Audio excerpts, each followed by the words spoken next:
واعلموا أنما غنمتم من شيء فأن لله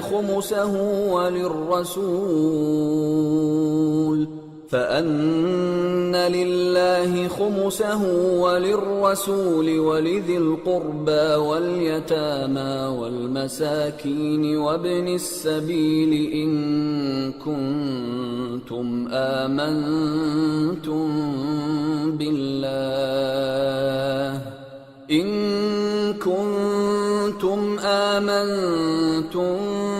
بالله وما أنزلنا على عبدنا يوم الفرقان يوم التقى الجمعان والله على كل شيء قدير إذ أنتم بالعدوة الدنيا وهم بالعدوة القصوى والركب أسفل منكم ولو تواعدتم لاختلفتم في الميعاد ولكن ليقضي الله أمرا كان مفعولا ليهلك من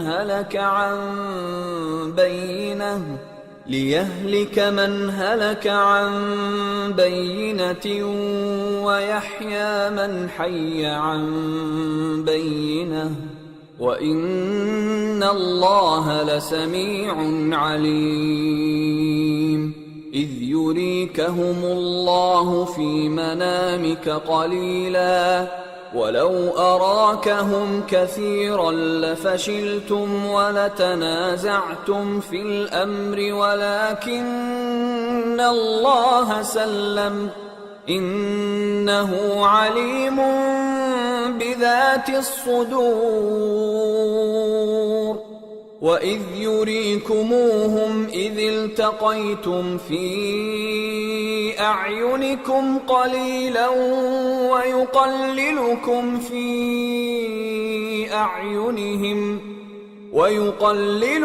في أعينهم ليقضي الله أمرا كان مفعولا وإلى الله ترجع الأمور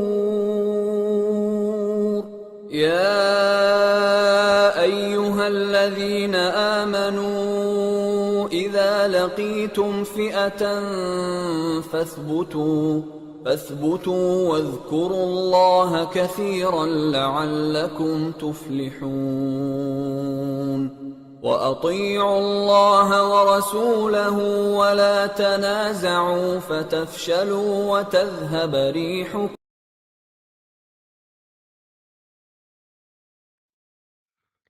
اعوذ باللہ من الشیطان الرجیم بسم اللہ الرحمن الرحیم رب اشرح لی صدری ویسر لی امری واحلل عقدۃ من لسانی یفقہوا قولی واجعل لی وزیرا من اہلی رب زدنی علما رب زدنی علما رب زدنی علما اللہم فقہنا فی الدین اللہم فقہنا فی القرآن اللہم اخلصنا لوجہک الکریم آمین یا رب العالمین۔ السلام علیکم ورحمۃ اللہ وبرکاتہ۔ کیسے ہیں پیاری دوستو آپ لوگ؟ اللہ تعالیٰ آپ سب کو صحت اور ایمان کی بہترین حالت میں رکھے۔ آج ہم پارہ نمبر 10 کو دیکھیں گے کہ اللہ تعالیٰ ہم سے کس طرح مخاطب ہو رہا ہے۔ پارے کا آغاز ہو رہا ہے وَاعْلَمُوا أَنَّمَا غَنِمْتُم مِّن شَيْءٍ فَأَنَّ لِلَّهِ خُمُسَهُ وَلِلرَّسُولِ وَلِذِي الْقُرْبَى وَالْيَتَامَى وَالْمَسَاكِينِ وَابْنِ السَّبِيلِ، اور جان لو کہ تم جس قسم کی جو کچھ غنیمت حاصل کرو اس میں سے 5واں حصہ تو اللہ کا ہے اور رسول کا اور قرابت داروں کا اور یتیموں کا اور مسکینوں کا اور مسافروں کا۔ یہاں سے پارہ شروع ہوتا ہے کہ مالی غنیمت میں 5واں حصہ اللہ اور اللہ کے رسول کا، قرابت داروں کا، یتیموں، مسکینوں اور مسافروں کا ہے۔ اور پارہ ختم کہاں ہوتا ہے، کن الفاظ کے ساتھ؟ پارے کا اختتام ہوتا ہے: بے شک انہی لوگوں پر راہ الزام ہے جو باوجود دولت مند ہونے کے آپ سے اجازت طلب کرتے ہیں، یہ خانہ نشین عورتوں کا ساتھ دینے پر خوش ہیں اور ان کے دلوں پر مہر خداوندی لگ چکی ہے جس سے وہ محض بے علم ہیں۔ پارے کے شروع میں جہاد سے حاصل ہونے والے مال غنیمت کی تقسیم کا تذکرہ ہے، اور پارے کے آخر میں جہاد سے منہ موڑنے اور میدان جہاد سے پیچھے رہنے والوں کے نقصان کا تذکرہ ہے۔ ہم دیکھتے ہیں کہ پارہ ہمارے لیے کیا پیغام رکھتا ہے اور جہاد کے کیا کیا مقاصد بیان کیے گئے ہیں اس بارے میں۔ آغاز میں بھی جہاد کا تذکرہ ہے اور اختتام میں بھی جہاد کا تذکرہ ہے۔ اس بارے میں ہم یہ دیکھیں گے کہ جہاد کا مقصد کیا ہے۔ آئیے پارہ شروع کرتے ہیں، دیکھتے ہیں کہ جہاد کیا ہے۔ کفر اور شرک سے تائب ہو کر نماز اور زکوٰۃ کی پابندی کے ساتھ اللہ کی بندگی کرنا، اس کو ہم جہاد کہتے ہیں، کہ کفر اور شرک سے تائب ہو کر نماز اور زکوٰۃ کی پابندی کے ساتھ بندگی کرنا۔ اب ہم دیکھتے ہیں کہ اللہ کی راہ میں جہاد یا قتال کرنے میں کامیابی کیسے ملتی ہے۔ کامیابی یعنی کہ ہم وہ پوائنٹس دیکھیں گے کہ جہاد میں معاون کون سے کام ہوتے ہیں، کہ ہم کون سے ایسے کام کریں جو کہ جہاد اختیار کرنے میں ہماری مدد کریں گے۔ پہلا پوائنٹ ہے کہ ثابت قدمی اختیار کریں۔ کوئی بھی آپ نیکی کا کام کر رہے ہیں، نماز ہے، چاہے زکوٰۃ ہے، یا کوئی بھی نیکی نوافل ہے، تسبیحات ہیں، آپ ثابت قدمی اختیار کریں۔ اللہ کو وہ عمل پسند ہے جو ہمیشہ کیا جائے۔ کبھی پہاڑ سی نیکی کوئی پہاڑ سی نیکی بھی آپ کر لیں اور مستقل مزاجی نہ ہونا تو وہ کسی بھی کام کی نہیں ہوتی۔ اگرچہ یہ آیات تو قتال کے حوالے سے ہیں، لیکن اللہ کے دین کے کام اور باطل کے خلاف جد و جہد میں ہر جگہ یہی اصول ہوتا ہے کہ مستقل مزاجی ہو، استقامت ہو۔ آپ آیت نمبر 45 سے لے کے 46 دیکھیں گے سورہ انفال، تو آپ کو پتہ چلے گا کہ آپ کو کس طرح مستقل مزاجی کی ضرورت ہے۔ جہاد کے معاملے میں، کسی بھی معاملے میں، کوئی بھی کام ہو، ہر جگہ یہی اصول کام آئے گا۔ نمبر 2، اللہ کو کثرت سے یاد کرنا۔ یعنی اگر آپ جہاد کرنا چاہتے ہیں اور جہاد کے لیے نکل کھڑے ہونا چاہتے ہیں تو دوسرا کون سا ایسا کام ہے جو آپ کے لیے معاون ہوگا؟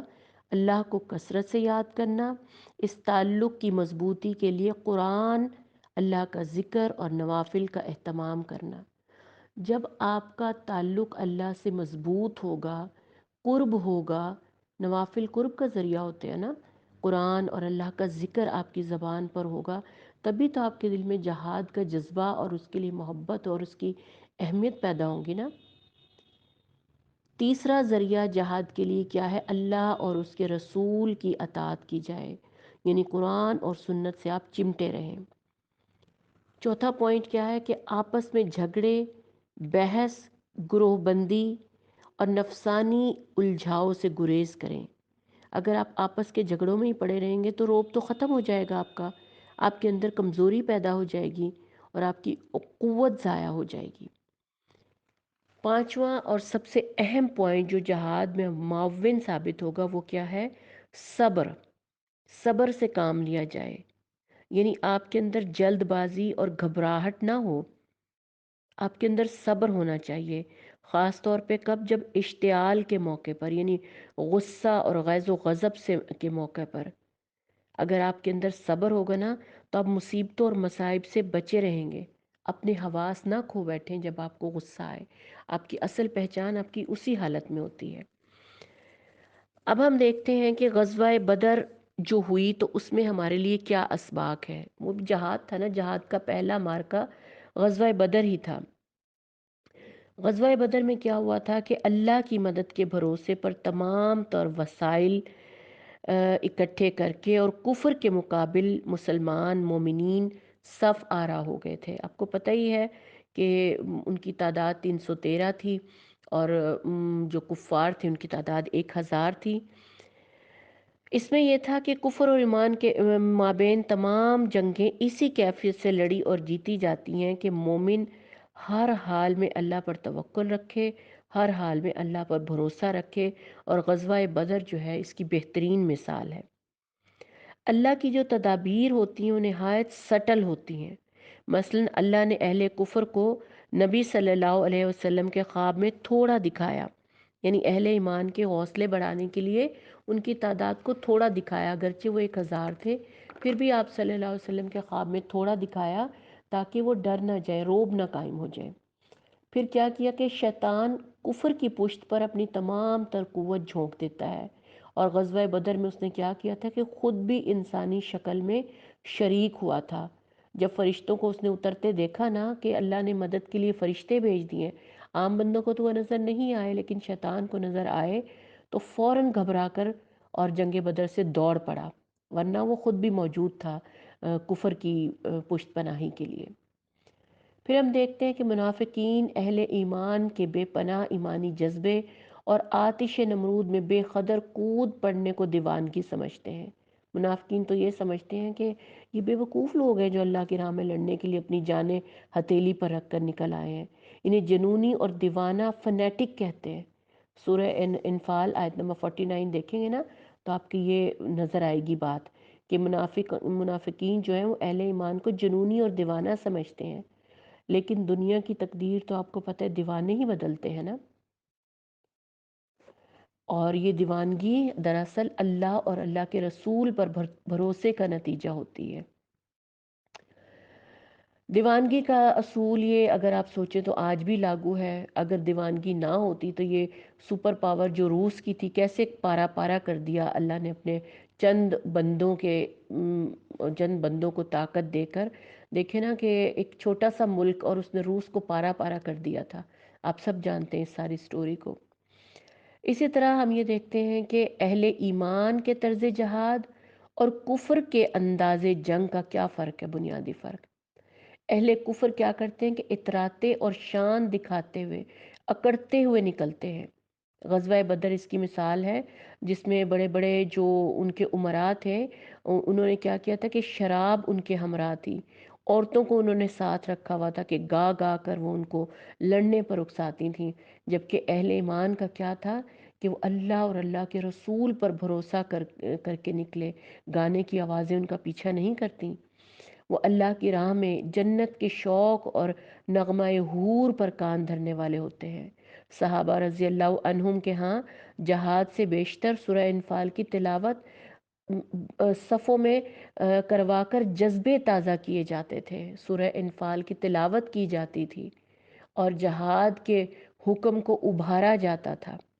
یہ ہوتا تھا مسلمانوں کا طرز زندگی جہاد کے معاملے میں، اور کفار اتراتے ہوئے نکلتے تھے۔ اب ہم یہ دیکھتے ہیں کہ کیا مومن کا کام صرف عبادات، نوافل، اذکار یہی کچھ ہے کہ وہ اسی سے اپنے رب کو راضی کرتا رہے؟ جہاد تو صرف مجبوراً کرنا پڑے گا کہ اگر سر پر آ پڑے تو مجبوراً ہم نے جہاد کرنا ہے؟ جی نہیں، ہرگز نہیں۔ اللہ کا حکم ہے طاقت کا حصول اور دشمنوں سے مقابلے کے لیے مکمل تیاری ہر وقت موجود رہے۔ کفر پر خوف طاری کرنا ہے، یعنی اسلحے کے حصول اور تیاری سے یہ قرآن کا حکم ہے کہ آپ ہر وقت تیار رہیں۔ اگر کوئی ایسی سچویشن ہے جو کہ یعنی چل رہی ہے، اگر کفر اور ایمان کے درمیان کوئی جنگ ہے تو آپ تیار رہیں، آپ کو تیار رہنا چاہیے ہر وقت، تاکہ آپ کا دشمن اس پر خوف طاری رہے۔ اس کا مطلب یہ ہے کہ اسلام یعنی ہر وقت صرف یہ نہیں ہے مومن کا کام کہ وہ تسبیحات ہی کرتا رہے، نوافل کرتا رہے تو اللہ خوش ہو جائے گا، ایسا نہیں ہے۔ ذکر تسبیح یہ اس لیے نہیں ہے کہ ان سے آپ کی دفاعی ضروریات پوری ہو جائیں گی۔ آپ سورہ انفال کی آیت نمبر 60 دیکھیے، اس میں آپ کو ساری حقیقت پتہ چل جائے گی۔ اور جنگ سے دور رہنا اور بچنا یہ مومن کا کام نہیں ہے۔ مومن تو ہمیشہ امن اور سلامتی چاہتا ہے، لیکن یہاں نبی صلی اللہ علیہ وسلم کو حکم دیا جا رہا ہے۔ آیت نمبر 65 اب اگر آپ دیکھیں تو مومنوں کو حکم دیا جا رہا ہے نبی صلی اللہ علیہ وسلم کو کہ مومنوں کو جنگ پر ابھارو اور حوصلہ دلاؤ کہ اہل ایمان اور اہل کفر کا تناسب یہ ہے کہ صابر اہل ایمان، آپ صلی اللہ علیہ وسلم کو کیا کہا گیا تھا کہ ان کو جنگ پر ابھارے، اور اگر کوئی اہل ایمان صابر بھی ہو، اہل ایمان بھی ہو، تو وہ اہل ایمان 100 ہوں تو 200 پر غالب آ جائیں گے. یعنی ایسے اہل ایمان کو اللہ تعالیٰ دگنی طاقت دے گا اور دشمنوں کے مقابلے میں لا کھڑا کرے گا. اگر ایمان کامل ہو تو 1 اور 10 کی نسبت بھی اصلاً ہے. یعنی مسلمان اور کافر کے درمیان اگر مسلمان اپنی فل طاقت میں ہے، اللہ پر بھروسہ کرنے والا ہے، ایمان کے ہائی لیول پر ہے، تو 1 مسلمان 10 کافروں کے لیے کافی ہوگا. جیسا کہ علامہ اقبال نے بھی ایک اپنے شعر میں کہا، کافر ہے تو شمشیر پہ کرتا ہے بھروسہ، مومن ہے تو بے تیغ بھی لڑتا ہے سپاہی. یعنی اتنی اللہ تعالیٰ نے ایک مومن کو قوت دلائی اور اس کو اطمینان دلایا. حضرت انس روایت کرتے ہیں کہ نبی صلی اللہ علیہ وسلم نے فرمایا، ایک صبح یا ایک شام اللہ کی راہ میں نکلنا دنیا و ما فیہا سے بہتر ہے. حضرت ابو ہریرہ رضی اللہ عنہ روایت کرتے ہیں، نبی صلی اللہ علیہ وسلم نے فرمایا، اللہ تعالیٰ خوب جانتا ہے کہ اس کی راہ میں جہاد کرنے والا کون ہے. وہ ایسا ہے جیسا کہ وہ ہمیشہ کا روزہ دار اور شب زندہ دار ہو. اللہ تعالیٰ نے اپنی راہ میں جہاد کرنے والے کے لیے ضمانت دی ہے کہ اگر اسے موت آ گئی تو وہ اسے جنت میں داخل کرے گا، یا پھر اسے اجر اور غنیمت کے ساتھ صحیح سالم لوٹائے گا. اسے بخاری نے روایت کیا ہے. یعنی ہر حال میں مومن جو ہے وہ کامیاب ہی ہے. اگر وہ شہید ہو گیا تو بھی کامیاب، اگر وہ کیا کہتے ہیں جیت گیا جنگ، غازی ہے، تو بھی دین اور دنیا دونوں اسی کی ہیں. ہر صورت میں مومن کامیاب ہے. آپ یہ دیکھیں. اس کے بعد جناب آپ کی شروع ہوتی ہے سورہ توبہ.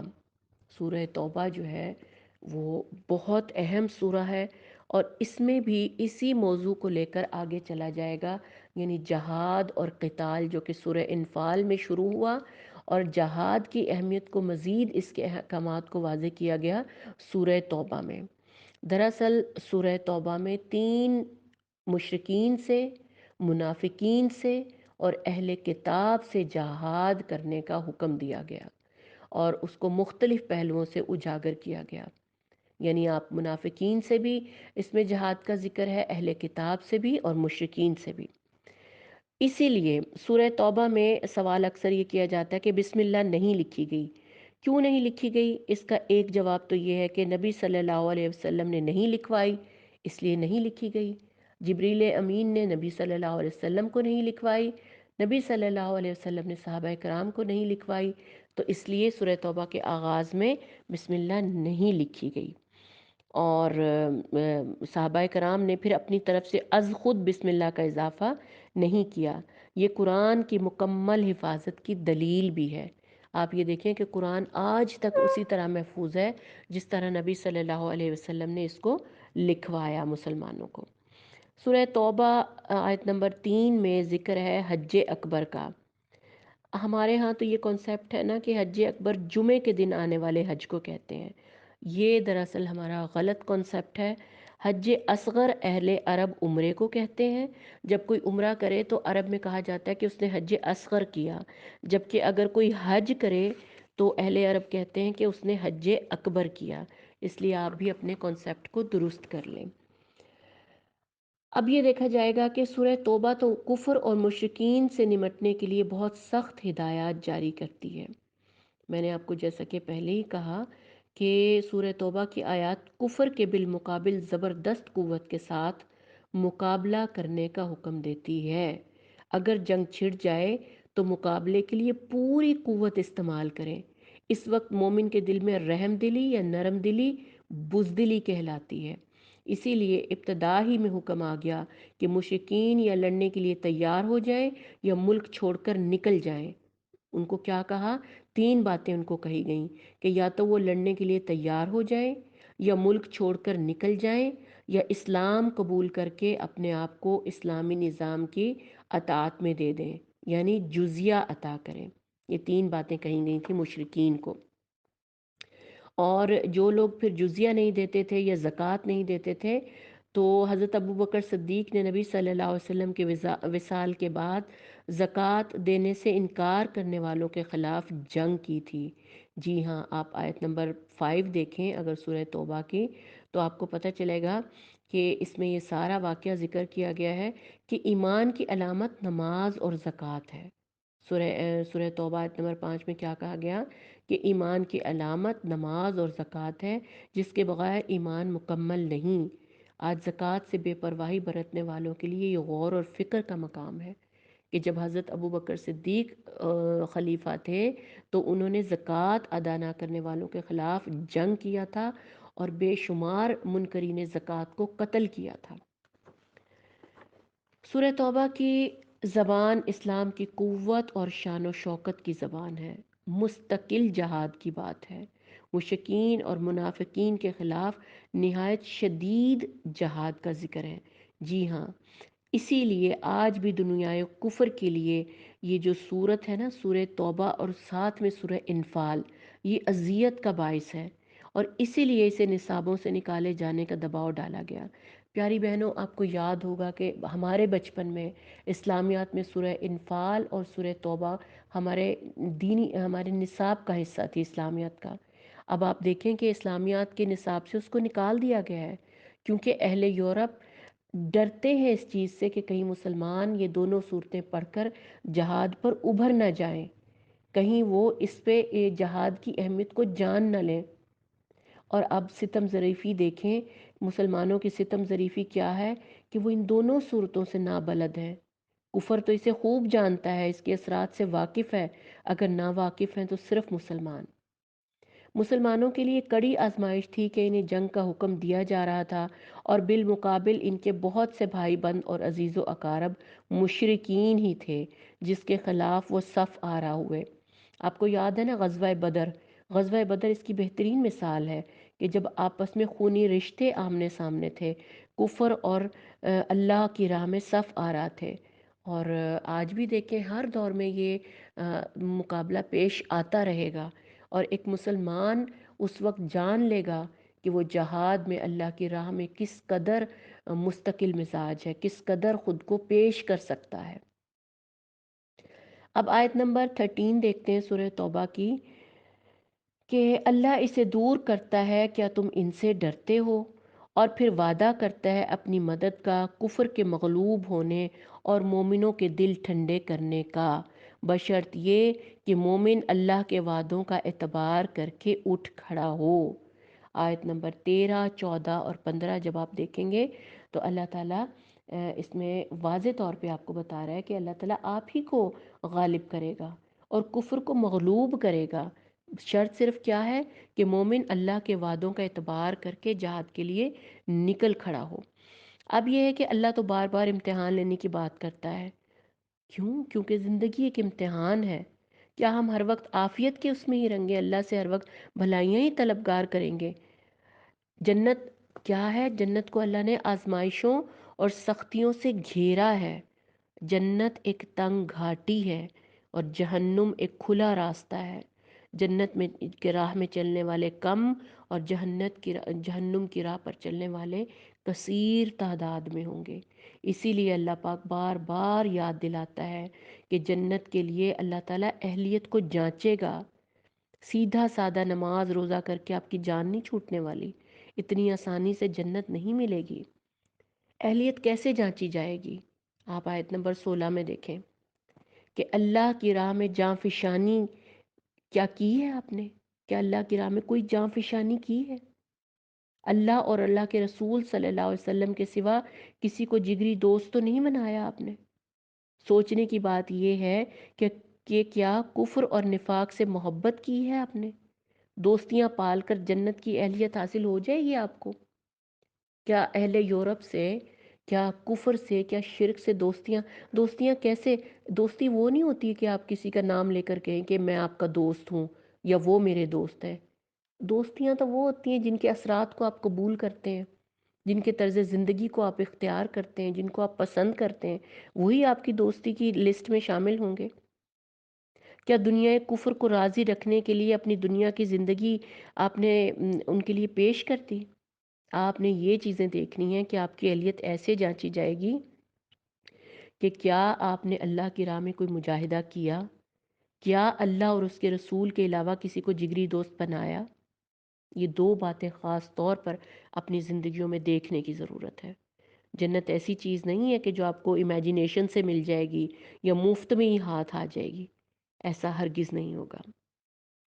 اسلام میں چوٹی کا عمل جہاد ہے، حدیث کی روح سے بھی اور سورہ توبہ آیت نمبر 19 کی روح سے بھی۔ آپ سورہ توبہ آیت نمبر 19 کو دیکھیے، اللہ نے جہاد کو مسجد حرام اور حاجیوں کی خدمت گزاری سے اونچے درجے کا عمل ٹھہرایا ہے۔ یعنی کہ قریش مکہ کہتے تھے نا کہ ہم تو حاجیوں کی خدمت کرتے ہیں، مسجد حرام کی مجاوری کرتے ہیں، ہمارا درجہ تو بہت بڑا ہے، یہ بھی ایک جہاد ہے، اور جہاد سے ایسا کچھ نہیں ہے۔ اللہ نے اسلام میں چوٹی کا عمل جہاد کہا ہے، اس سے بڑا کوئی عمل نہیں ہے اسلام میں۔ صرف خدمت گزاری سے جہاد قبول نہیں ہو جائے گا آپ کا، اور جنت آپ کو نہیں ملے گی۔ تو یہ چیزیں آپ کو دیکھنے کی ضرورت ہے۔ سورہ توبہ آیت نمبر 23 میں دیکھیں کہ ایمان کے رشتے خون کے رشتوں سے اہم تر ہیں۔ ایمان کے رشتے خون کے رشتوں سے اہم تر ہیں۔ باپ بھائی بھی اگر کفر کو ترجیح دینا تو ان کی رفاقت سے بھی اللہ نے منع فرمایا ہے۔ مالی وراثت بھی ایمان نہ ہو تو ختم ہو جاتی ہے۔ ایمان ہی اصل چیز ہے جو آپ کے کام آئے گی، جو آپ کو جنت میں لے کر جائے گی۔ اللہ نے ہر محبوب رشتہ جہاد کی خاطر ٹھکرا دینے کا حکم دیا ہے۔ تو یہ بڑی مشکل بات، لیکن اللہ نے خود ہی ہمیں بتایا نا کہ جنت مشکلات سے گھیری گئی ہے۔ ہمارا پہلا اور آخری رشتہ اللہ اور اللہ کے رسول سے ہے۔ ہماری ساری جانچ وہیں پہ پوری ہو جائے گی۔ یہ شہادت گہ الفت میں قدم رکھنا ہے۔ لوگ آسان سمجھتے ہیں مسلمان ہونا۔ جہاد کے لیے باپ بھائی بیٹے بیویاں عزیز و اقارب مال دولت کاروبار گھر سب چیز اگنور کر کے فقط اللہ اور اللہ کے رسول کی محبت کی خاطر اپنا آپ پیش کرنا ہوتا ہے، اور یہ سب کچھ ناممکن نہیں ہے۔ صحابہ کرام نے یہ سب کر کے دکھایا کہ ہاں اللہ کی خاطر یہ سب ممکن ہے۔ انہوں نے اپنی لائف میں ہمیں یہ سب کر کے دکھایا کہ اللہ اور اللہ کے رسول کی خاطر کیا کیا نہیں کر گزرے وہ سب۔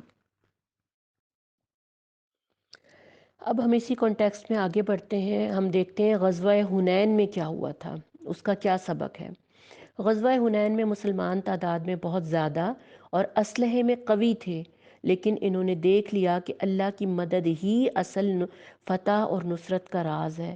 مسلمان وقتی طور پر تتر بتر ہو گئے، پھر فوراً ہی انہیں اپنی غلطی کا احساس ہوا، اور اگر اللہ کی مدد نہ ہوتی تو شکست سے دو چار ہو جاتے۔ اور اسی طرح جب روم کے ساتھ سلطنت روم کے ساتھ جنگ کے لیے چلے تو روم اس وقت کی سپر پاور تھی، زبردست، جس طرح آج امریکہ سپر پاور ہے نا، اس وقت کے دور میں نبی صلی اللہ علیہ وسلم کے دور میں رومی اور روم جو ہے نا وہ سپر پاور تھی۔ دو جنگیں ان کے ساتھ ہوئیں، جنگ موتا اور غزوہ تبوک۔ اسلامی تاریخ میں یہ دونوں جنگیں بہت نمایاں ہیں۔ جنگ موتا میں 3000 سرفروشوں کا دستہ 1 لاکھ کے لشکر سے جا ٹکرایا تھا۔ یعنی مسلمان جنگ موتا میں 3000 تھے اور کفار 1 لاکھ، اور پھر مزید 1 لاکھ فوج رومیوں کی پشت پناہی کے لیے تیار، یعنی انہوں نے بیک اپ میں رکھی ہوئی تھی مزید 1 لاکھ فوج۔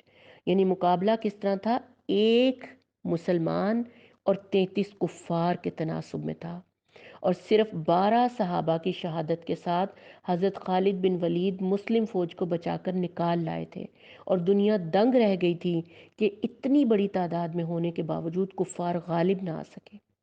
آپ سوچیں کہ اور کیا تھا؟ صرف اور صرف اللہ پر بھروسہ، ایمان کی تازگی، ہائی لیول کا ایمان، اللہ اور اللہ کے رسول کی محبت، صرف ان باتوں کی وجہ سے۔ اس کے بعد 9 ہجری میں نبی صلی اللہ علیہ وسلم 30,000 مجاہدین اسلام کو لے کر شام کی طرف روانہ ہوئے، لیکن کیسر روم کی ہمت ہی نہ ہوئی کہ وہ آپ کے مقابلے پر آتا۔ سپر پاور سہم گئی، دبک گئی، اور اسلامی حدود اقتدار رومی سلطنت کی سرحد تک پہنچ گئی۔ یہ تھا اس وقت کا ایمان، صحابہ کرام کا ایمان۔ مشرکین سے تو جنگیں ہوئیں جیسے بدر میں، احد میں، احزاب اور حنین میں، لیکن اہل کتاب سے کیوں جنگ ہوئی؟ یہ ہم دیکھتے ہیں سورہ توبہ، یعنی مشرکین الگ ہیں، اہل کتاب الگ ہیں۔ سورہ توبہ 29 میں آپ دیکھیں کہ جنگ کی اصل وجہ دیکھنی ہے، یعنی ہم یہ کیوں کہتے ہیں کہ مشرکین سے بھی جنگ کرنی ہے، منافقین سے بھی کرنی ہے اور اہل کتاب سے بھی کرنی ہے؟ کیوں؟ کیونکہ جنگ کی اصل وجہ ایک ہی ہے، اور وہ ہے دین حق کو اپنا دین نہیں بناتے۔ یہ تمام لوگ، نہ مشرکین، نہ اہل کتاب، نہ منافقین، یہ دین حق کو اپنا دین نہیں بناتے، جبکہ اسلام تو الدین ہے، مکمل نظام حیات ہے، دین حق ہے۔ اللہ کی زمین پر اس کا قائم نہ کرنا، یہی اللہ سے غداری ہے، نافرمانی ہے۔ اور نافرمان اور فاسق زمین پر چپ چاپ زندہ رہنے کا حق تو رکھتا ہے، حکمرانی کا حق نہیں رکھتا۔ اسی لیے ان سے جنگ کرنے اور جہاد کرنے کا حکم فرمایا گیا اور کہا گیا ان سے لڑو یہاں تک کہ وہ اپنے ہاتھ سے جزیہ دیں اور چھوٹے بن کر رہیں۔ ان سے کیا کہا گیا کہ ان سے لڑو یہاں تک کہ وہ اپنے ہاتھ سے جزیہ دیں اور چھوٹے بن کر رہیں۔ التوبہ 29۔ اہل ایمان کا یہی طریقہ کار جنگوں میں رہا کہ کفار اہل کتاب کو 3 شرائط پیش کریں، کہ کفار کو اور اہل کتاب کو اللہ نے 3 شرائطیں پیش کیں کہ اسلام قبول کر لو تو ہمارے بھائی ہو، جزیہ دو اور اسلامی مملکت کی اطاعت قبول کر لو، اور تیسری بات ورنہ جنگ کے لیے تیار ہو جاؤ۔ یہ 3 باتیں ان کو کہیں گئی تھیں کہ، اور ظاہر ہے مسلمان اس وقت غالب تھے، ان کی حکمرانی تھی، ان کی پاور تھی، تو کفار کو یہ باتیں ماننی پڑی تھیں۔ اس کے بعد ہم آگے چلتے ہیں کہ 2 آیات بہت اہم آ رہی ہیں اس کے بعد، کہ جو کہ انہی آیات میں جو بات بتائی جا رہی ہے کہ اسلام دین حق اور اللہ کا نور ہے۔ اسلام دین حق اور اللہ کا نور ہے، اور اللہ تعالیٰ فرماتے ہیں کہ یہ نور مکمل ہو کر رہے گا، خواہ کافروں اور مشرکوں کو کتنا ہی ناگوار کیوں نہ ہو۔ وَلَوْ كَرِهَ الْكَافِرُونَ، کافروں کو کتنا ہی ناگوار کیوں نہ ہو، یہ نور جلے گا، پھیلے گا، مکمل ہوگا، پھونکوں سے یہ چراغ بجھایا نہ جائے گا۔ اللہ کا وعدہ سچ ہو کر رہے گا۔ غار ہرا سے پھوٹنے والا نور نبی صلی اللہ علیہ وسلم کی بعثت کے 100 سال کے اندر اندر 2 سپر پاورز کو الٹتا ہوا اور 3 بر اعظموں میں پھیلا۔ جب حضرت عمر کا دور آیا تو آپ نے دیکھا کہ دین جو ہے وہ 3 بر اعظموں میں پھیل گیا، اور یورپ کے قلب اسپین، فرانس، اٹلی تک جا پہنچا تھا، دوسری جانب انڈونیشیا، ملائیشیا کے جزائر تک جا پہنچا تھا۔ یعنی تعداد کہاں کہاں تک پھیل گئی تھی، کیونکہ دین حق تھا۔ اللہ نے کہہ دیا تھا یہ نور تو پھیلے گا، یہ حق تو ہونا ہی تھا، سچ تو پورا ہونا ہی تھا۔ اب کیا ہے کہ نبی صلی اللہ علیہ وسلم اور کتاب کے بھیجے جانے کا مقصد کیا ہے، یہ ہم دیکھتے ہیں سورہ توبہ آیت نمبر 33 میں، کہ کیا ربیع الاول میں آپ صلی اللہ علیہ وسلم کی یاد تازہ کر لینا، ان کی برتھ ڈے منا لینا، کیک کاٹ لینا، یا رمضان میں قرآن کی تلاوت کر لینا، کیا یہ کافی ہے؟ ہرگز نہیں۔ آیت نمبر 33 سورہ توبہ دیکھیے، رسول کو ہدایت اور دین حق کے ساتھ بھیجا تاکہ اسے تمام طرز زندگی پر غالب کر دے۔ مکمل طرز زندگی اسلام ہو، اس کے سوا کچھ بھی نہ ہو۔ یہ چیز آپ نے دیکھنی ہے۔ عدی بن حاتم نے اسلام لانے کے بعد اس آیت کے متعلق نبی صلی اللہ علیہ وسلم سے پوچھا، ہم اپنے علماء اور مشائخ کو رب تو نہیں مانتے؟ یعنی عدی بن حاتم پہلے مسلمان نہیں تھے، جب وہ مسلمان ہو گئے تو اسی آیت نمبر 31 کے متعلق انہوں نے نبی سے پوچھا کہ ہم اپنے علماء اور مشائخ کو رب تو نہیں بناتے؟ تو نبی صلی اللہ علیہ وسلم نے فرمایا، کیا تم ان کے حلال کردہ کو حلال اور حرام کو حرام نہیں سمجھتے؟ انہوں نے کہا ہاں ہم ایسا ہی کرتے ہیں۔ تو نبی صلی اللہ علیہ وسلم نے فرمایا یہی تو ان کو رب بناتا ہے، یعنی یہی تو تمہارا رب بنانا ہے ان کو۔ اس کے بعد دیکھتے ہیں، آگے چلتے ہیں کہ بہت خاص سورہ ہے، میں نے بہت اہم آپ لوگوں کے لیے نوٹ کیے ہیں، پھر بھی بہت کچھ ہے پڑھنے کے لیے۔ اللہ تعالیٰ آپ سب کو توفیق دے کے ان احکامات کو بہترین طریقے سے اپنے دل میں آپ بٹھائیں اور غور و فکر کریں، تدبر کریں۔ اس کے بعد آ رہی ہے بات زکوٰۃ کی، کہ دنیا کا سونا چاندی جہنم میں تپا کر اس سے داغا جائے گا۔ یہ تو بڑی خوفناک بات ہے۔ تو کیا ہم سارا سونا بیچ دیں؟ نہیں، سارا سونا نہ بیچیں، آپ زکوٰۃ ادا کریں۔ یہ تو وہ سونا چاندی جس پر آپ زکوٰۃ نہیں دیتے۔ یہی سونا چاندی جب حضرت عثمان اور حضرت عبد الرحمن بن عوف رضی اللہ عنہم کے پاس تھا تو انہوں نے جنت خرید لی تھی اس سے۔ زکوٰۃ کا تو وعدہ ہے نا، اللہ پاک نے خود فرمایا ہے کہ آپ دو گے تو اللہ تعالیٰ اس کو 7 گنا 70 گنا بڑھا کر آپ کو دیتا ہے، اس کو دگنا کر کے دیتا ہے آپ کو۔ تو آپ اللہ کے وعدوں کو سچا نہیں سمجھتے کیا؟ حضرت ابو ہریرہ سے روایت ہے کہ نبی صلی اللہ علیہ وسلم نے فرمایا، جو سونے اور چاندی کا مالک اس کا حق زکوٰۃ ادا نہیں کرے گا تو قیامت کے دن آگ کے تختے بنائے جائیں گے۔ ذرا غور سے سنیے گا، جو زکوٰۃ نہیں ادا کرے گا قیامت کے دن آگ کے تختے بنائے جائیں گے، پھر ان تختوں کو دوزخ کی آگ میں تپا کر اس شخص کی پیشانی، پہلو اور پشت کو داغا جائے گا، اور جب وہ تختے ٹھنڈے ہو جائیں گے تو انہیں پھر سے گرم کر کے اس شخص کو لگائے جائیں گے، اور اس دن مسلسل یہی ہوتا جائے گا، یعنی جس کی مقدار 50,000 سال ہے۔ یعنی ایک دن جو ہے نا قیامت کا، وہ 50,000 سال کے برابر ہے۔ 50,000 سال تک ہمارے ساتھ یہی ہوتا رہے گا اگر آپ زکوٰۃ ادا نہیں کریں گے۔ اس کے بعد آ جائیں آیت نمبر 38 اور 39 میں۔ یہ آیات دراصل غزوہ تبوک کے سلسلے میں نازل ہوئیں۔ یہ بہت بڑی آزمائش کا دن تھا، بے سر و سامانی تھی، قحط تھا، فصلیں پک کر تیار کھڑی تھیں۔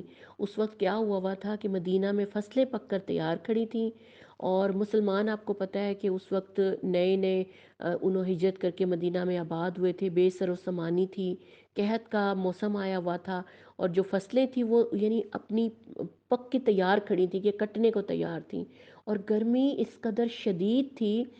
ایسے وقت میں دور دراز کا سفر کرنا، غزوہ تبوک میں نا سفر بہت دور کا تھا، اور مشقت آمیز سفر کر کے ایک سپر پاور کے خلاف جہاد کرنا تھا۔ اور یہ جو غزوہ تبوک تھا نا، خاص طور پہ اس میں منافقین کھل کر سامنے آ گئے تھے۔ منافقین پہ یہ بہت بھاری تھا۔ اسی پر اللہ کی ناراضگی ہے کہ دنیا میں جو کچھ اکٹھا کر لو، زمینیں، جائیدادیں، مال، گاڑیاں، سب کچھ یہیں رہ جائے گا، آخرت سنوارنے کے کام نہیں آئے گا کچھ بھی۔ تو یہ منافقین، یہ تو میں نے آپ کو ایک چھوٹی سی بات بتائی ہے نا، جب آپ غزوہ تبوک کو ڈیٹیل سے پڑھیں گے تو آپ دیکھیں گے کہ منافقین ساتھ نہیں گئے تھے، ان کی منافقت کھل کر سامنے آ گئی تھی۔ کسی نے کوئی بہانہ کیا، کسی نے کوئی بہانہ کیا۔ ایک منافق نے تو یہ تک کہا تھا کہ میں جہاد پر نہیں جا سکتا کیونکہ میری فطرت میں جو ہے وہ عورتوں کی طرف میلان ذرا زیادہ ہے، اور میں اتنے دن نہیں رہ سکتا اس طرح کیے بغیر۔ اور کچھ نے کہا کہ ہماری فصلیں تیار کی کھڑی ہیں، کچھ نے کہا کہ آپ چلیں، ہم پیچھے پیچھے آ جاتے ہیں۔ تو نبی صلی اللہ علیہ وسلم نے فرمایا تھا کہ پیچھے رہ جانے والے اور آگے بڑھ جانے والے برابر نہیں ہو سکتے۔ میں آپ کو یہ ضرور سجیسٹ کروں گی کہ غزوہ تبوک کو آپ ضرور پڑھیے گا، آپ کا ایمان تازہ ہو جائے گا۔ کیونکہ یہ شارٹ دورہ قرآن ہے، اس لیے اس میں اتنا ہی ذکر کیا جا سکتا ہے۔ آگے چلتے ہیں آیت نمبر 40۔ اللہ نے غار ثور میں نبی صلی اللہ علیہ وسلم کی مدد کا تذکرہ فرمایا۔ کیسے مدد فرمائی؟ یہ کون سے لشکر تھے؟ ہجرت نبوی صلی اللہ علیہ وسلم اللہ کی چال کا ایمان افروز واقعہ ہے۔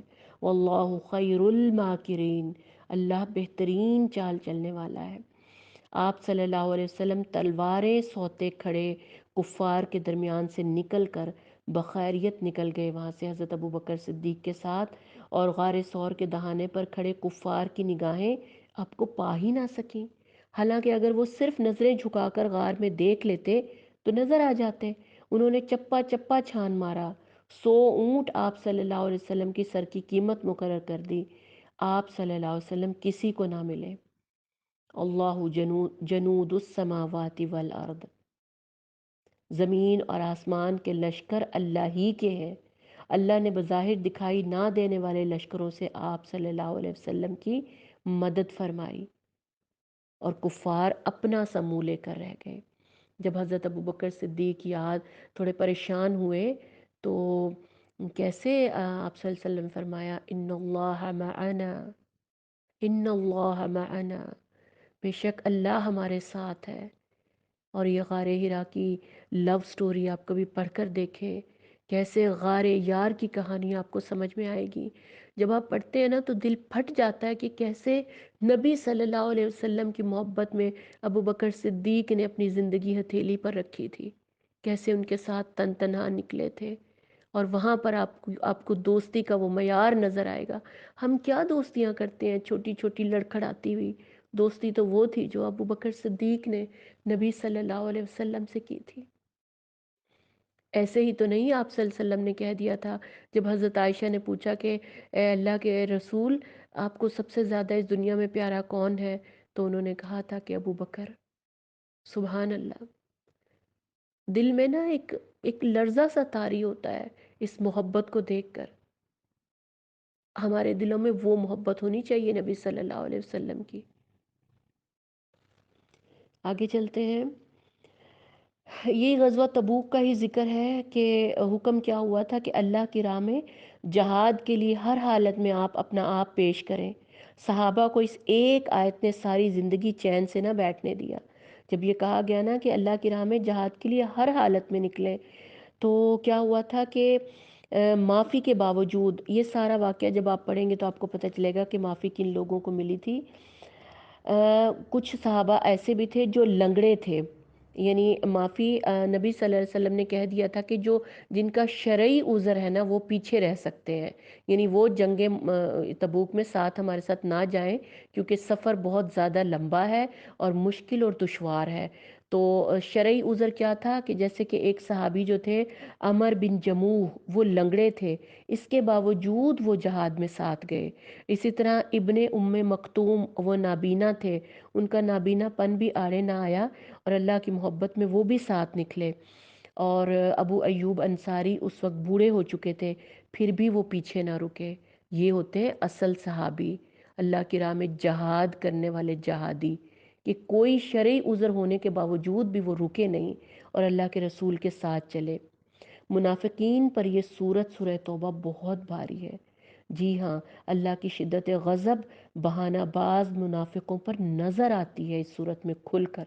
آپ آیت نمبر 42 سے لے کر 51 کی تلاوت کریں اور دیکھیں کہ جہاد منافقین کے لیے شدید ترین آزمائش تھی۔ آپ اس پر ضرور غور کریں۔ اس دور کے منافق 5 وقت کی نماز مسجد میں پڑھتے تھے۔ اس وقت کے منافقوں کی میں آپ کو بات بتا رہی ہوں، مارے باندھے ہی صحیح 5 وقت کی نماز پڑھتے تھے۔ وہ اللہ کی راہ میں تھوڑا بہت خرچ بھی کرتے تھے، مال بھی نکالتے تھے، اگرچہ وہ اس کو چٹی سمجھتے تھے لیکن پھر بھی مال نکالتے تھے۔ جہاد میں بھی جیسے تیسے شریک ہوتے تھے، یعنی ظاہری اعمال انہیں کرنے ہی پڑتے تھے۔ اور آج کا مسلمان، نمازیں گول، زکوٰۃ گول، جہاد کا تو کہیں وجود ہی نہیں، اس کو تو ہم اب کہہ دیتے ہیں دہشت گردی ہے یہ۔ اگر سورہ توبہ کے آئینے میں آپ خود کو دیکھیں نا تو آپ کو پتہ چلے کہ آپ اس وقت کہاں کھڑے ہیں۔ آج کا مومن، آج کا مسلمان پتہ نہیں مومن کہلانے کے لائق بھی ہے کہ نہیں۔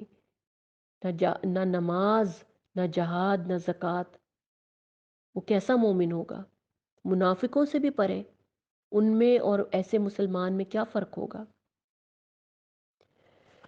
ہاں جی، آگے چلتے ہیں۔ پھر وہی بات ہو رہی ہے کہ اللہ تعالیٰ شہادت کو اسلام کی فتح اور مومن کی کامیابی کہتے ہیں، اور جس کا ذکر خود علامہ اقبال نے بھی کیا کہ بازی عشق کی بازی ہے، یہ بازی عشق کی بازی ہے، جو چاہو لگا دو ڈر کیسا، گر جیت گئے تو کیا کہنا، ہارے بھی تو بازی مات نہیں۔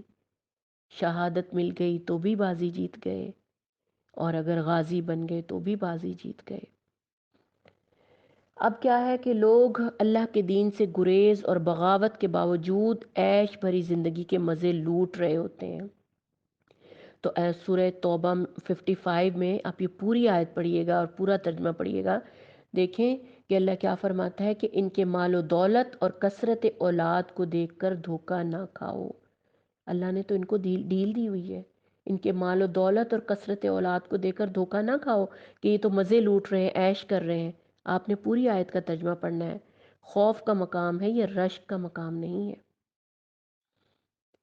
آگے چلتے ہیں، آیت نمبر 60 میں زکوٰۃ کے مدات کی بات ہو رہی ہے کہ زکوٰۃ کس کو دی جا سکتی ہے۔ ٹھیک ہے، یہ آپ نے بات پہچاننی ہے، غور سے سن لیجئے۔ فقراء کو، کیونکہ آپ اپنی زکوٰۃ دیتے ہیں سال بھر بعد، یہ آپ کے اوپر فرض ہے، آپ اپنا فرض ادا کرنے چلے ہیں، تو آپ نے چھان بین تو کرنی ہے نا، آپ کو پتہ ہونا چاہیے کہ آپ کس کو زکوٰۃ دے رہے ہیں۔ فقراء کو، مساکین کو، جو زکوٰۃ کے یا صدقات کے کام پر معمور ہوں، یعنی جو تنخواہ تو لیتے ہوں بے شک، لیکن جو صدقات کے کام پر معمور ہوں ان کو بھی آپ دے سکتے ہیں۔ اور نیو مسلمز جو ہوتے ہیں، جو نیو مسلمز ہوتے ہیں ان کو بھی آپ دے سکتے ہیں۔ گردنوں کو چھڑوانے کے لیے، یعنی گردنوں کو چھڑوانے، یعنی کہ جو جنگی قیدی وغیرہ ہوتے ہیں نا، ان کے لیے اگر فدیہ دے کر ان کو چھڑوانا ہو، اس میں بھی یوز ہو سکتی ہے۔ قرض داروں کے قرض کو، اگر کوئی قرض دار ہے اپنا قرض ادا نہیں کر سکتا، اس کی استطاعت اب نہیں رہی، تو آپ اپنی زکوٰۃ سے کسی کا قرض بھی ادا کر سکتے ہیں۔ پھر اللہ کی راہ میں، یعنی اللہ کی راہ میں کیا کہہ سکتے ہیں، قرض حسنہ، یعنی دین کی راہ میں اگر آپ کے کچھ پیسے خرچ ہوتے ہیں تبلیغ کے سفر پر، یا دین کے کام میں، فی سبیل اللہ کچھ کاموں میں، کسی بھی طرح کی مالی زکوٰۃ آپ دے سکتے ہیں۔ اور سب سے آخر میں آتا ہے مسافر کی مسافر نوازی۔ اگر کوئی مسافر ہے اور آپ اس کی مہمان نوازی کرتے ہیں تو آپ وہ بھی زکوٰۃ کے پیسے سے کر سکتے ہیں۔ اب ہم دیکھ لیتے ہیں کہ منافق مرد و زن کی پہچان کیا ہے، یہ آخر میں ہمیں بتایا گیا ہے سورہ توبہ میں ہی۔ آگے چل کر آپ دیکھیں کہ منافق مرد و زن کی کیا پہچان ہے، کہ وہ برائی کا حکم دیتے ہیں، بھلائی سے روکتے ہیں، اپنے ہاتھ سے خیر کو روک لیتے ہیں، یعنی کوئی نیکی کے کام وہ نہیں کرتے، اللہ کو بھول کر، اور اللہ کو یعنی بھول جاتے ہیں، تو ان کا انجام کفار کے ساتھ بتایا گیا۔ منافق ویسے تو ہوتے مسلمانوں کی ہی ایک اس میں ہے نا، وہ خود کو مسلمان ہی کہتے ہیں۔ منافق ایک نئی ٹرم ہے جو مسلمانوں میں سے ہی نکلی ہے، وہ خود کو کہتے تو مسلمان ہیں لیکن اندر سے منافق ہوتے ہیں، ان کے دلوں نے اسلام کو قبول نہیں کیا ہوتا۔ تو پھر اللہ ان کا انجام بھی کفار کے ساتھ اللہ نے بتایا ہے کہ ایسے مسلمان کفار کے ساتھ ہی اٹھیں گے جن میں یہ خصوصیات پائی جائیں گی۔ اس کے بعد آیت نمبر 69 آپ دیکھیں کہ منافقوں کا کیا دھرا جو ہے بحثوں کی وجہ سے، یعنی یہ بہت بحث کرتے ہیں، ہر بات میں بحث اور مباحثہ کھول کر بیٹھ جاتے ہیں۔ اگر آج آپ دیکھیں کہ اسلام میں مذاکروں میں مباحثوں میں، آج کے دور میں دیکھ لیں آپ، حیل و حجت کتنی ہوتی ہے آج کل، ہر بات میں، ہر شریعتی حکم میں ہم بحث کرنے کھڑے ہو جاتے ہیں، حجت کرتے ہیں، حیل و حجت کرتے ہیں۔ یہ نفاق کی علامت ہے، ہر حکم پر سوال اور بحث، پردہ کیوں ہے، سود حرام کیسے ہو گیا، لاٹری میں کیا حکم ہے، اسلامی قوانین کا نفاذ تو ناممکن ہے، حدود آرڈیننس ممکن ہے کہ نہیں ہے۔ غرض پورا اسلام آج کل بحثوں کی زد میں ہے، لہٰذا آپ پوری آیت 69 کو توجہ سے پڑھیے اور انسان اپنے رویے پر غور کرے کہ ہم کہاں پر کھڑے ہیں۔ آگے چلتے ہیں سورہ توبہ آیت نمبر 71۔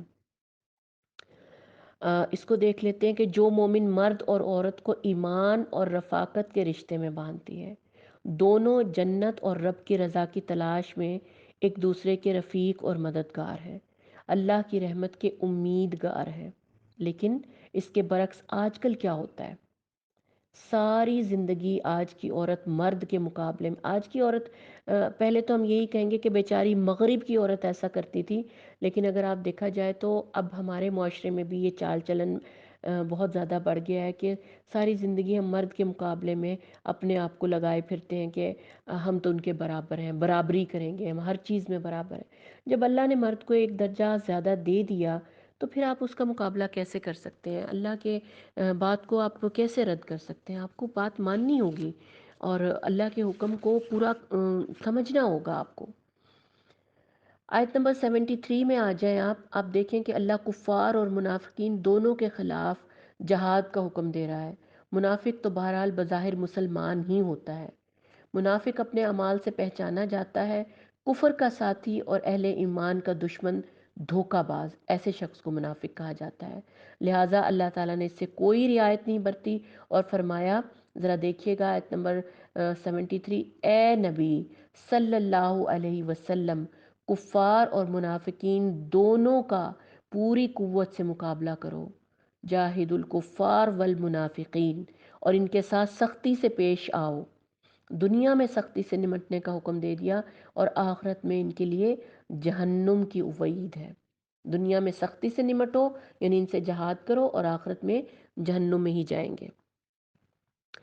اب کیا ہے کہ غزوہ تبوک کے لیے آپ صلی اللہ علیہ وسلم نے جب چندے کی اپیل کی تو منافقوں نے بڑا مذاق اڑایا مسلمانوں کا کہ اہل ایمان نے تو بڑھ چڑھ کر مالی قربانیاں دیں، ان کا کیا مقابلہ، جیسے کہ سیدنا ابو بکر رضی اللہ عنہ نے گھر کا پورا مال دیا، سیدنا عمر نے آدھا مال دیا۔ اور یہیں پہ وہ مجھے ایک واقعہ بھی یاد آ رہا ہے کہ حضرت عمر نے جب اپنے گھر کا آدھا مال دے دیا تو انہوں نے دل میں سوچا کہ آج تو میں ضرور ابو بکر سے بڑھ جاؤں گا، کیونکہ ہمیشہ وہ سوچتے تھے میں ابو بکر سے نیکیوں میں نہیں بڑھ سکتا۔ اس دن انہوں نے سوچا کہ آج میں ضرور بڑھ جاؤں گا۔ تو آپ صلی اللہ علیہ وسلم نے پوچھا کہ اے عمر کیا لے کر آئے ہو؟ تو انہوں نے کہا کہ میں اپنے مال کا آدھا حصہ۔ تو وہ تھوڑا مسکرائے اور انہوں نے پوچھا اے ابو بکر تم کیا لائے ہو؟ انہوں نے کہا میں اپنا سارا مال یہاں جہاد میں دے رہا ہوں۔ تو انہوں نے کہا کہ پیچھے کیا چھوڑا؟ تو انہوں نے کہا کہ اللہ اور اللہ کے رسول کو، اللہ اور اللہ کے رسول کا نام چھوڑ آیا ہوں اے نبی۔ تو محمد صلی اللہ علیہ وسلم مسکرائے اور حضرت عمر جو ہے انہوں سمجھ گئے کہ میں ابو بکر سے آگے نہیں بڑھ سکتا، مطلب آگے تو نہیں، وہ خود اپنی ذات میں بہت بڑے مومن تھے، بہت بڑے۔ یہ تو سمجھنے کی باتیں ہیں، گہرائی کی باتیں ہیں۔ جہاں پہ انہوں نے بڑے بڑے صحابہ نے اتنا اپنا زندگی کا مال و دولت دیا، وہاں غریب مسلمانوں نے بھی مقدور بھر انفاق فی سبیل اللہ کیا۔ ایک صحابی نے رات بھر کی مزدوری کی کل پونجی 2.25 کلو کھجوریں صدقے کے لیے پیش کیں۔ جب وہ صدقے کے لیے پیش کی تو منافقین نے مذاق اڑایا اور کہا کہ اللہ تعالیٰ کو یہ چیزیں چاہیے، انہوں نے مذاق اڑایا۔ تو اللہ اور اس کے رسول کے ہاں یہ قبولیت کے اعلیٰ درجے کی تھیں۔ قرآن میں اللہ نے ان کی قربانی کی داستان پیش کر دی اور منافقین پر غضبناک ڈانٹ ڈپٹ اور ہمیشہ کے لیے ثبت کر دی، انہیں دردناک سزا کی وعید سنائی۔ یہ سارا واقعہ جو ہے نا آیت نمبر 79 میں آپ پڑھ سکتے ہیں کہ یہ ساری باتیں جو میں نے آپ کو بتائی ہیں ابھی۔ اس کے بعد ہم آگے چلتے ہیں کہ غزوہ تبوک، جیسا کہ میں نے آپ کو بتایا کہ شدید گرمی میں ہوا۔ یہ غزوہ جو ہے ایمان کی کڑی آزمائش تھی۔ شدید گرمی، قحط کے بعد فصلیں پک کر تیار کھڑی تھیں اور ایک سپر پاور کے خلاف آپ نے نکلنا تھا جہاد کے لیے۔ اسے نا جیش الاسرہ بھی کہا گیا۔ غزوہ تبوک کا دوسرا نام کیا ہے؟ جیش الاسرہ، یعنی تنگی والا لشکر۔